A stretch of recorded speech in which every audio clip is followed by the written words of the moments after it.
quero agradecer a Anderson, meu pastor, por este momento, por este convite, para que eu possa estar aqui com os irmãos, compartilhando um pouco da palavra de Deus, compartilhando um pouco do reino. E fico muito feliz que é mais uma oportunidade de conhecer os meus amados irmãos em Cristo Jesus. Amém? Eu gostaria que os irmãos se colocassem de pé e abrissem as suas Bíblias no livro de Atos dos Apóstolos, no capítulo 9, iniciando-se do versículo 10. Atos dos Apóstolos, capítulo 9, iniciando-se aí no versículo 10. Tema: a quem eu te enviar irás. Eu quero falar nesta noite sobre os discípulos chamados e enviados por Deus para uma missão divina. Os discípulos chamados e enviados por Deus para uma missão divina. Atos dos Apóstolos, capítulo 9, versículo 10.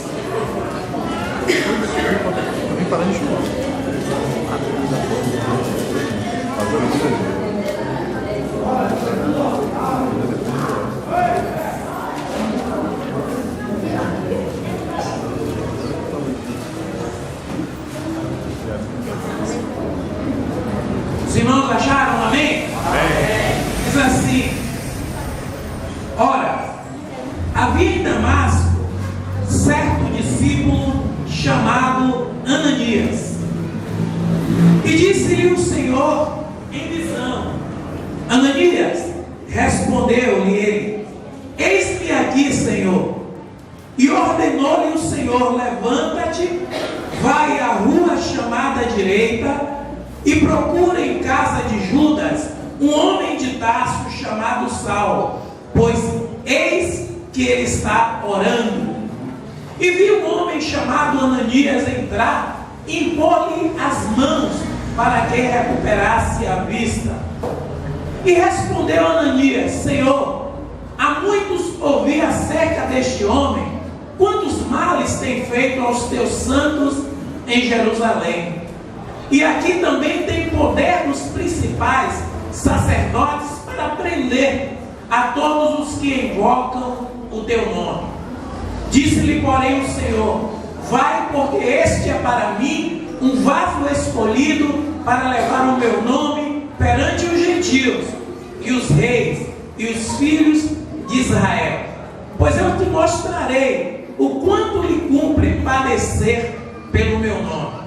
Partiu Ananias, entrou na casa e, impondo-lhe as mãos, disse: irmão Saulo, o Senhor Jesus, que te apareceu no caminho por onde vinhas, enviou-me para que torne a ver e seja cheio do Espírito Santo.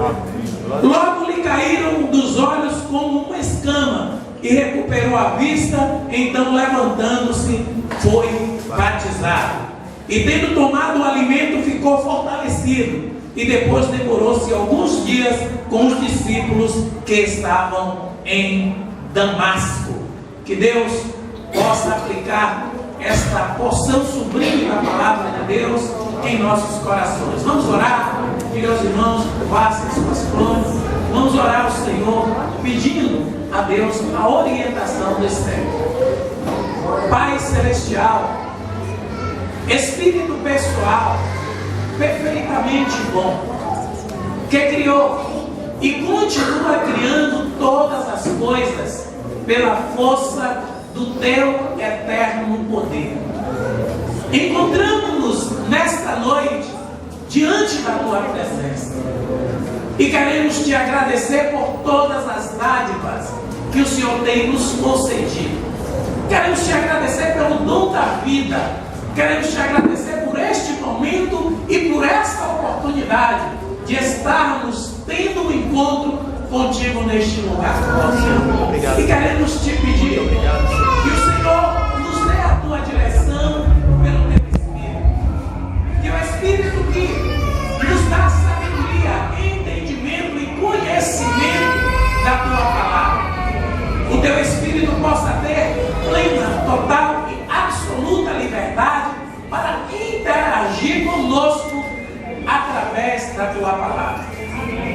toda seta contrária, toda maquinação do mal, toda infiltração, tudo aquilo que foi planejado, que foi construído no oculto contra as nossas vidas, que o Senhor neutralize, que o Senhor quebre, em nome do Senhor Jesus Cristo. E que a tua palavra ela tenha todo esse fluir, todo esse fluxo e refluxo para falar conosco nesta noite. Nós te oramos e te agradecemos em nome do Senhor e Salvador Jesus Cristo, este que vive e que reina para sempre.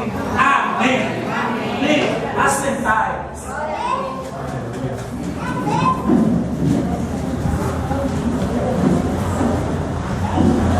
Queridos, discípulos chamados, enviados por Deus para uma missão divina. Discípulos chamados, enviados por Deus para uma missão divina.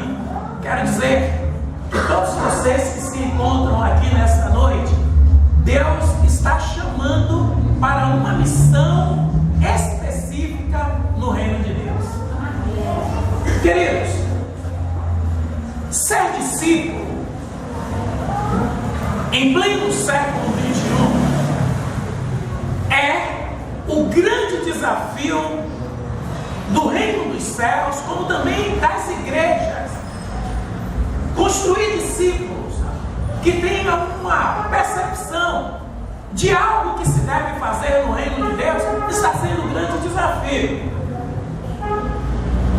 Primeiramente, o discípulo ele tem que ter as bases e as características que o identifica como discípulo a partir da sua relação com Cristo, este mesmo que te chamou para ser discípulo. O discípulo perpassa a ideia religiosa. O discípulo não é só construído a partir de estar no templo, louvando, celebrando e cultuando a Deus. Ser discípulo é ter percepção, é ter sensibilidade, é ter espiritualidade, é ter em mente uma dimensão de fé. Ser discípulo verdadeiramente é ser um seguidor de Cristo, tendo Cristo mestre por excelência. Os discípulos, enfim, eles não têm títulos, eles não são reconhecidos do ponto de vista de uma igreja. Ser discípulo não é ter algo que o identifique a partir daquilo que ele faz, a partir daquilo que ele executa na sua missão na igreja. Ser discípulo não é ter título de pastor, não é ter título de obreiro, não é ter título de evangelista, não é ter título de apóstolo ou outras determinações, outras funções que são colocadas. Ser discípulo é identificar-se com Cristo. Ele pode até não ser conhecido dos homens, mas ele é conhecido de Deus. Amém. Queridos, nesta noite, eu quero, esta é a minha vontade, eu entendo que seja a vontade suprema de Deus, que esses discípulos que se encontram aqui nesta noite, eles sejam levantados e encaminhados para uma visão no reino de Deus. Amém. A partir desse texto que lemos, a gente vai observar algumas coisas, algumas características básicas dos discípulos que são chamados e que são enviados por Deus para uma missão divina neste reino. E essas características eu quero primeiramente desenvolver duas que eu acho que são fundamentais para identificar os discípulos a partir desse texto. Primeiramente, ser discípulos enviados por Deus para uma missão divina, entende-se que esses discípulos, primeiramente, que ele deve ser, entender que o centro da missão é Deus e não ele. Olhe bem, os discípulos que são chamados e enviados por Deus para uma missão divina no reino de Deus, ele precisa, acima de tudo, entender que o centro da missão é Deus e não ele. Veja bem, Deus tinha uma missão específica, que era trabalhar a vida de Saulo.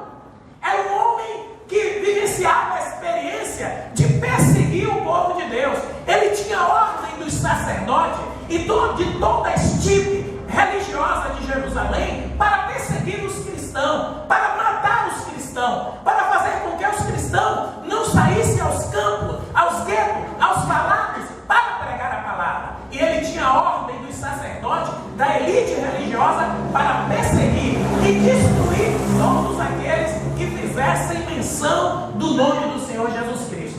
Mas havia um discípulo desconhecido dos homens, desconhecido da igreja, desconhecido dos irmãos, desconhecido dos homens, desconhecido da elite religiosa de Jerusalém. Era um discípulo desconhecido, mas desconhecido dos homens, mas conhecido de Deus. Talvez você que esteja aqui nesta noite, você seja um discípulo que as pessoas não te conhecem. Elas não sabem da importância do reino e da importância da sua vida na construção do reino de Deus. Mas sabe de uma coisa? Deus te conhece. Aleluia. Deus chegou e direcionou uma ordem específica para um discípulo chamado Ananias. E nesse primeiro momento, Ananias entendeu que a missão não era dele e que a missão era de Deus. E é extremamente importante que nós aqui nessa noite possamos ter este entendimento de que quando Deus te levantar ou está te levantando para uma missão secreta, você entender que não depende exclusivamente de você, mas depende da missão daquele que desceu aos céus, daquele que é soberano, daquele que criou todas as coisas, daquele que continua criando todas as coisas, daquele que tem todo o poder e toda a autoridade. A missão é daquele que derrotou o inferno, que destruiu as trevas, que quebrou os laços e os agrilhões de Satanás, que quebrou a força do inferno e que fez prosperar o seu reino. A missão é dele. E nós, enquanto discípulos, devemos estar submissos, perceptível àquilo que Deus quer executar. Muitas vezes nós pensamos que o reino de Deus ele vai parar ou as coisas não vão acontecer porque a gente pensa, entende que depende de nós.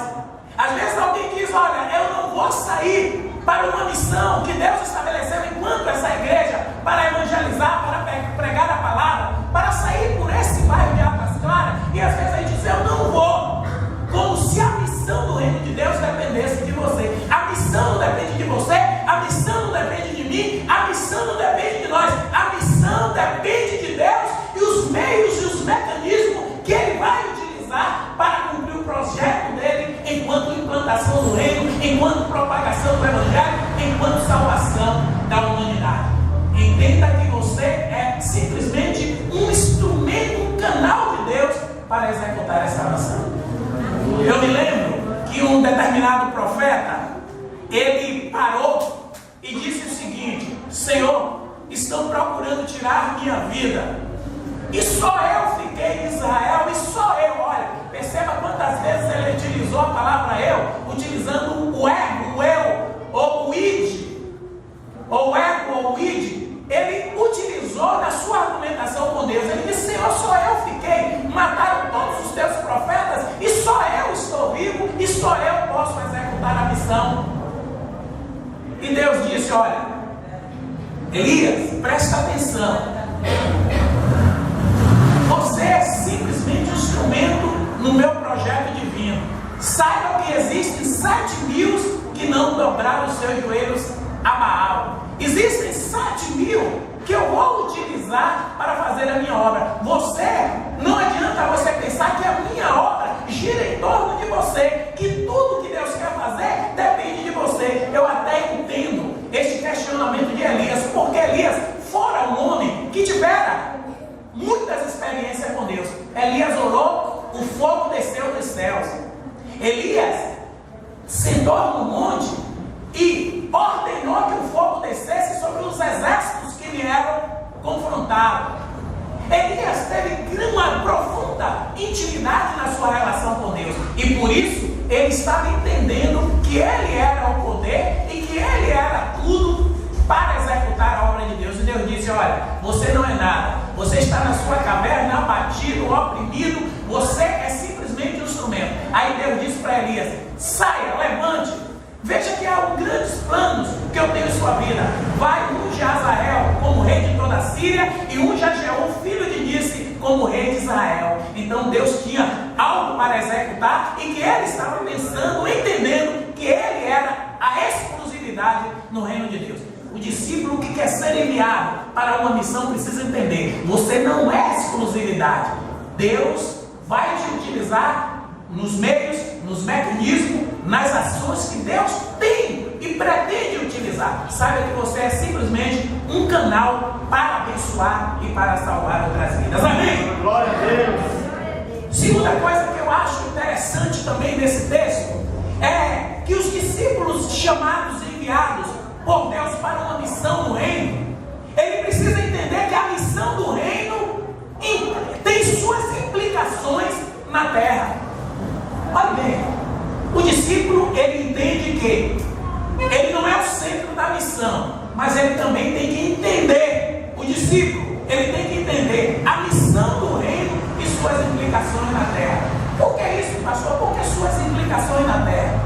Quando Deus vai a Ananias e ele se coloca na posição para executar a missão que Deus quer que ele execute, Deus dá toda uma dimensão de entendimento para Ananias de que ele estava, a partir do reino de Deus, sendo utilizado como instrumento. E eu quero dizer, queridos, que o reino de Deus, o discípulo precisa entender. Ora, se você outrora estava desgarrado como ovelha, você não tinha perspectiva de vida, estava distante e indiferente aos pactos e às promessas de Deus para a sua vida, você não conhecia Deus, mas a graça e o amor de Deus recaiu sobre a sua vida. Aleluia. E Deus te comprou com um preço muito grande, te restaurou, te restabeleceu, te justificou, te salvou e te implantou no reino de Deus. É porque Ele tem uma missão para você nesse reino. E se Ele tem uma missão para você nesse reino, você precisa compreender a lógica desse reino, porque a lógica do reino de Deus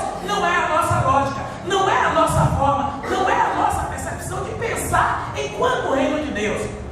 Muitas pessoas pensam o reino de Deus a partir da sua cabeça, a partir da sua religiosidade, a partir da sua concepção de Deus, a partir daquilo que eu entendo que Deus é, a partir daquilo que eu enlato e trago Deus para a minha compreensão. Deus não se ajusta à sua compreensão, porque Deus é soberano sobre todas as coisas. Aleluia. E quando eu falo de implicações no reino de Deus, todo discípulo precisa compreender essas implicações, e eu vou dizer uma implicação. O livro de João diz assim, capítulo 15: você não escolheu a Deus, mas foi Deus que te escolheu e te designou para que vais e dê frutos e o vosso fruto permaneça para a eternidade. Amém. Qual é a implicação aqui?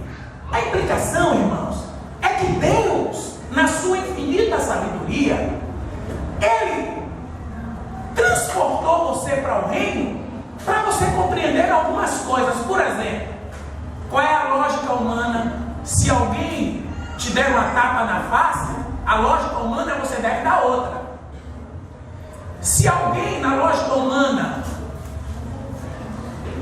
te feriu ou te agrediu, você tem que ferir e agredir. Se alguém te odeia, você tem que odiar. Essa é a lógica humana. Aí Deus, na sua infinita sabedoria em Cristo Jesus, que transmite todas as coisas que provém, que promana do reino de Deus, vem até os homens com uma outra lógica da revelação divina que é jogada aos homens, para que os homens adentrem nessa lógica, penetrem nesse reino e tenham uma concepção diferente de vida. Qual é a concepção diferente de vida? O reino propõe outra. O reino diz assim: se alguém te pedir uma capa, dê a outra capa. Se alguém te ferir no rosto, dê a outra face.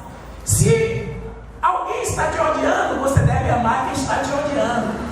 Então, se orai pelos vossos inimigos, por todos aqueles que vos perseguem, essa é a implicação dos céus na terra. A lógica do reino de Deus é construir uma outra lógica da lógica que nós vivenciamos. Então, o discípulo precisa compreender que o reino de Deus emana e promana dos céus, e que dos céus desce até nós através de uma outra lógica. Então, o reino de Deus está lhe ensinando que esse reino você não pode militar com as suas armas que você utiliza do ponto de vista do seu cotidiano. Então, se você está no seu cotidiano, você não tem que usar as armas da lógica humana. Quais são as armas da lógica humana? São as armas que você utiliza na construção, no confronto do cotidiano da sua existência. Aí Deus muda essa lógica. Você tem que usar as armas espirituais para confrontar as armas carnais. Não utilizando as armas carnais, mas as armas espirituais. Aí Paulo, o apóstolo, diz assim, que a luta, que a arma da nossa milícia, elas não são carnais, mas são poderosas em Deus para desfazer sofisma, altivez e tudo aquilo que se levanta contra o conhecimento de Deus. Então, a lógica do reino de Deus tem que ser a lógica espiritual. Então, as armas são espirituais e você vai utilizar para quebrar as armas do inimigo, para quebrar as forças de Satanás, para quebrar a lógica do inferno e para vencer na vida somente, exclusivamente com as armas espirituais. Por isso que a lógica do reino, ela é diferente da nossa lógica construída. Então o discípulo enviado, chamados e enviado para uma missão, compreende duas coisas. Primeiro, que a missão não está focalizada em você. A missão, ela é divina e você é um instrumento para executá-la. Segundo ponto, você entender que o reino de Deus tem suas implicações na terra e muda a sua lógica para a lógica de Deus. Terceiro ponto, que deve ser importante para os discípulos nessa noite, que querem ser enviados por Deus. Fica aqui uma orientação, que todos aqueles que são enviados para uma missão no reino de Deus, ele deve estar disponível para Deus. Veja aí no versículo 10, diz assim, 9 e 10, diz assim, ó, está aqui, Atos 9 e 10, está aqui, diz assim, ora, havia em Damasco certo discípulo chamado Ananias. Disse-lhe o Senhor em visão, Ananias. Ele respondeu, eis-me aqui. Olha, quando Deus, olha aqui, presta atenção nisso aqui que é interessante. Se Deus está querendo te enviar e te chamando para uma missão, aliás, vou falar a palavra, Deus está ali vocacionando para uma missão. Essa palavra vocação, ela é uma palavra grega que significa vocare, que significa chamado interior. Deus está lhe chamando no seu íntimo para uma missão. Para você executar, o primeiro passo que Deus requer no discípulo é que ele esteja disponível para Deus. Quando Deus disse a Ananias, ele disse, eis-me aqui, Senhor. Eis-me aqui. Ele estava disponível para Deus. Muitos de nós, Deus está chamando para uma missão divina e nós não nos disponibilizamos para a missão. Por quê? Às vezes estamos presos aos emaranhados, às construções do nosso cotidiano. Às vezes estamos presos ouvindo uma televisão, às vezes estamos presos vendo um futebol ou algo que nos prende a essa realidade. Mas o discípulo, na sua plenitude, quando Deus fala com ele, ele ouve, obedece e se disponibiliza para fazer a missão. Veja o que Deus falou com Jeremias. Jeremias, desce à casa do Senhor, desce à casa do oleiro, e eu lhe farei ouvir as minhas palavras. Está lá no capítulo 18 de Jeremias. Jeremias imediatamente levantou e foi à casa do oleiro. A disponibilidade do discípulo. Então, quando você for convocado para uma missão divina, se disponibilize, se despreenda das coisas do cotidiano, dê prioridade à obra de Deus, dê prioridade à missão que Deus estabeleceu. Eu vou traduzir numa linguagem mais prática. Um amigo me ligou e disse, pastor, hoje tem um jogo no nosso time. Bora? Eu disse, hoje infelizmente eu não vou poder, porque hoje a gente tem um compromisso aqui. Não vou poder, tem um compromisso, né? Não estou disponível para esse jogo, mas me disponibilizei para estar aqui com os irmãos. Então o reino de Deus requer disponibilidade. Quando Deus te chamar, não se prenda não. É o quê? largue tudo e vá fazer a obra de Deus, porque você receberá a recompensa do céu. Amém? Foi isso que Ananias fez, se disponibilizou e foi fazer a obra de Deus. Segundo, terceiro ponto, os discípulos que são chamados e enviados para uma missão, olha aí, terceiro, guarda isso aí, ó. Nós falamos que o discípulo, ele tem que entender que Deus é a prioridade, não ele. Segundo, que ele tem que entender as implicações do reino de Deus. Terceiro, ele está disponível para Deus. Quarto, ele deve ser obediente ao chamado. Veja, versículo 11, diz assim: e ordenou-lhe o Senhor: levanta-te, vai à rua chamada direita e procura na casa de Judas um homem de Tarso chamado Saulo, pois ele está orando. Veja bem, foi só a obediência de Ananias. Ele foi extremamente obediente, ele foi submisso, ele não questionou. Deus chamou, ele saiu da sua posição e ouviu, entendeu o que Deus queria e foi obediente.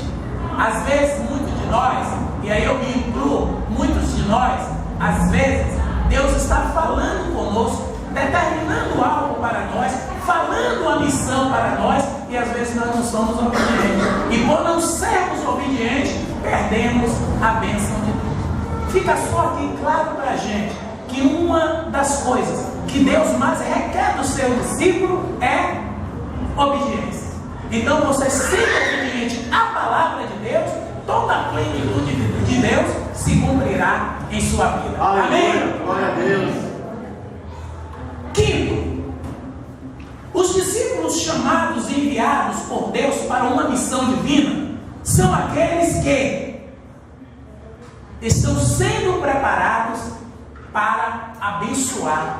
Veja aqui esse versículo 17 que diz, ó: e partiu Ananias, entrou na casa, impondo-lhe as mãos e disse: irmão Saulo, o Senhor Jesus que te apareceu no caminho por onde vinhas, enviou-me para que torne a ver e esteja cheio do Espírito Santo. Então o discípulo, ele é canal de bênção para abençoar, vale a redundância, canal de bênção para abençoar as outras vidas.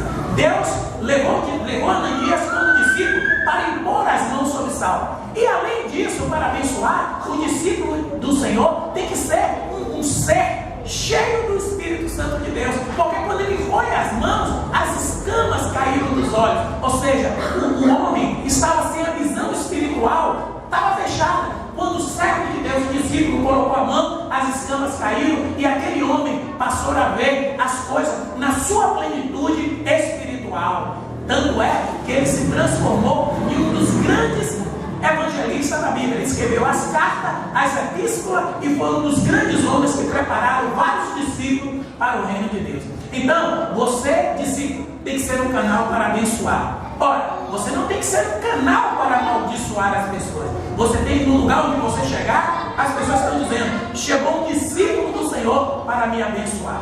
Mas o que a gente percebe em contrapartida, é que existem muitos discípulos que não conseguem ser bênção para as outras pessoas. Aonde ele chega, tem chateação. Aonde ele chega, tem briga. Aonde ele chega, não tem união. Aonde ele chega, não tem o prazer de se sentir um homem de Deus naquele local. Ele chega tumultuando, brigando, não consegue agregar, não consegue somatizar com as pessoas, não tem relacionamento interpessoais com a pessoa, mantém-se o fluxo da distância, o refluxo dele é extremamente complicado, ele não consegue fluir como um ser que flui. Por isso, esse versículo nos diz que o discípulo tem que ser abençoador. Você tem que abençoar o seu vizinho, abençoar o seu lar, abençoar a sua casa, abençoar aqueles que estão precisando e orar por aqueles que estão necessitando de oração, para que a unção de Deus esteja sobre a sua vida. As pessoas me perguntam: o que é que eu faço para ser cheio do Espírito Santo de Deus? Há uma preocupação generalizada das pessoas: poxa, o que é que eu faço? Eu preciso ser cheio do Espírito Santo de Deus. Para você ser cheio do Espírito Santo de Deus, eu vou lhe dar uma dica simples.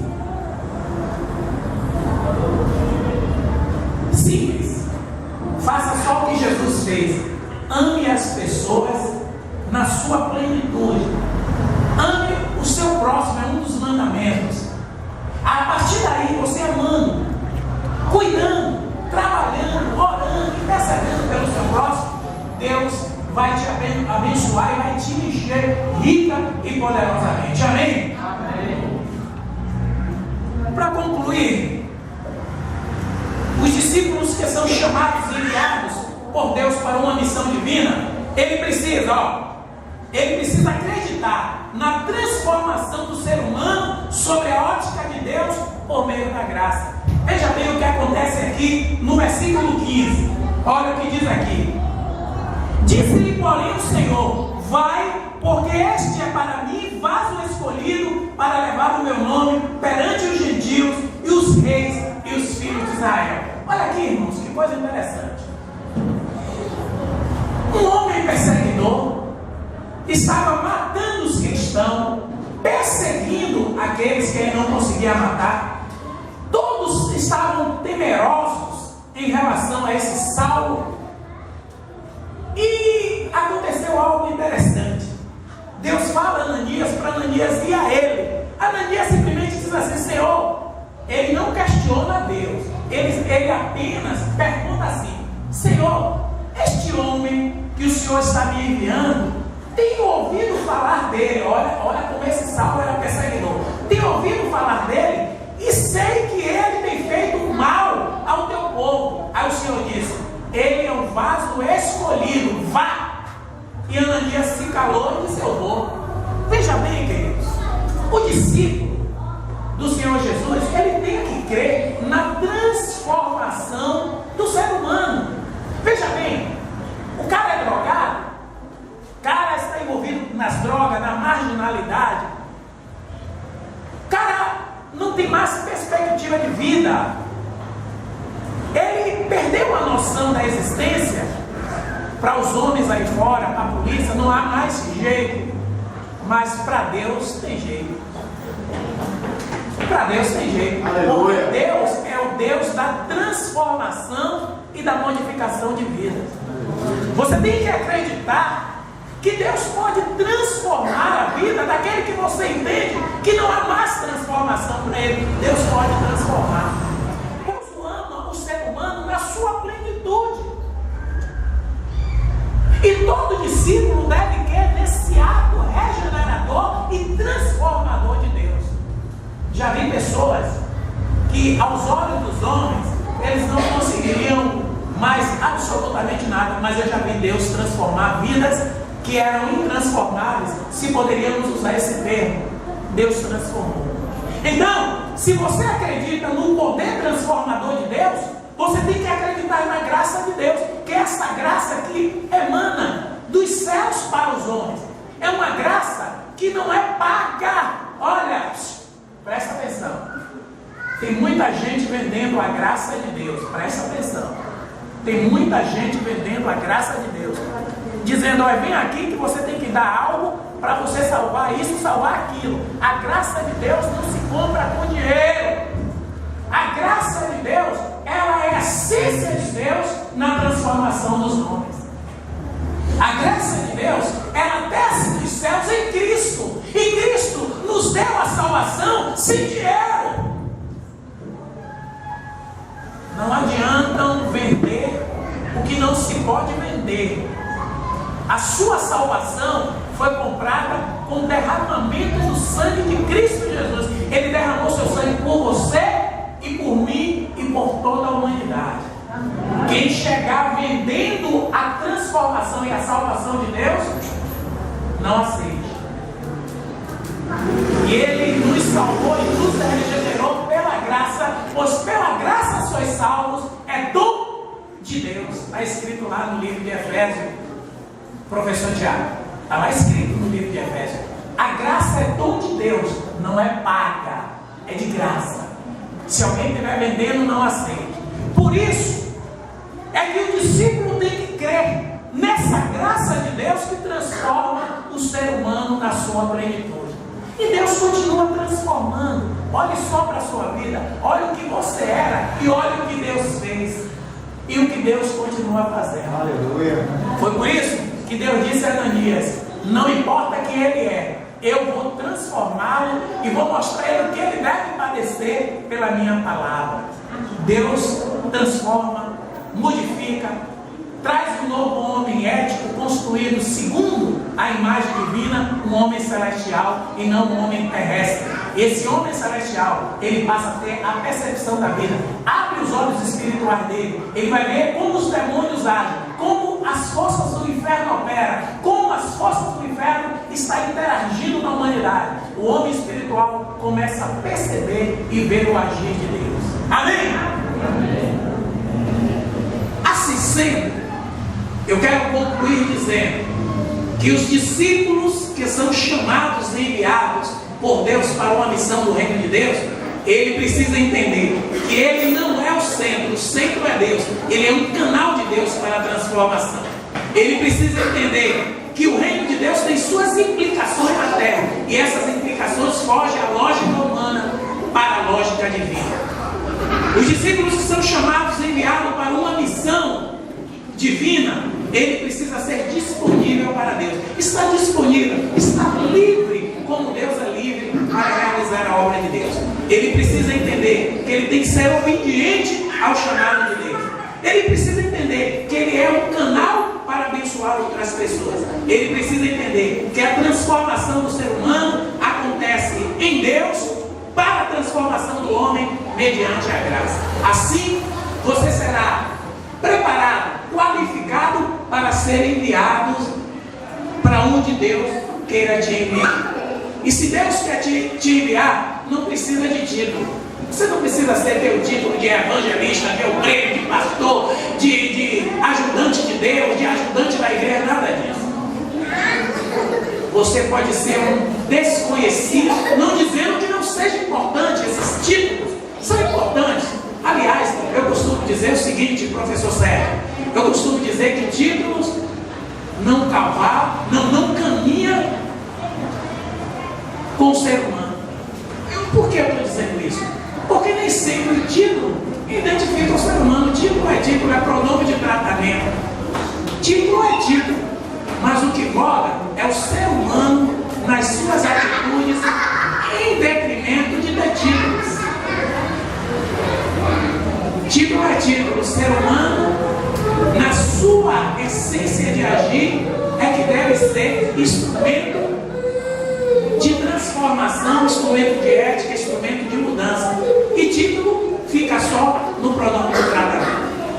Por isso, Deus está te chamando e quer vocacioná-lo para uma missão. Qual é a missão? Pergunte a você no seu coração. Qual é a missão que Deus quer me dar? Talvez Deus esteja te dando uma missão aí, junto da sua família, junto aí da sua vizinha, do seu vizinho. Deus está lhe dando uma missão para você executar. Você vai orar a Deus e dizer: Senhor, aonde é a minha missão? Aonde é que eu vou executar os propósitos divinos? E Deus vai te mostrar e vai te separar e vai te qualificar e vai te preparar para executar essa missão.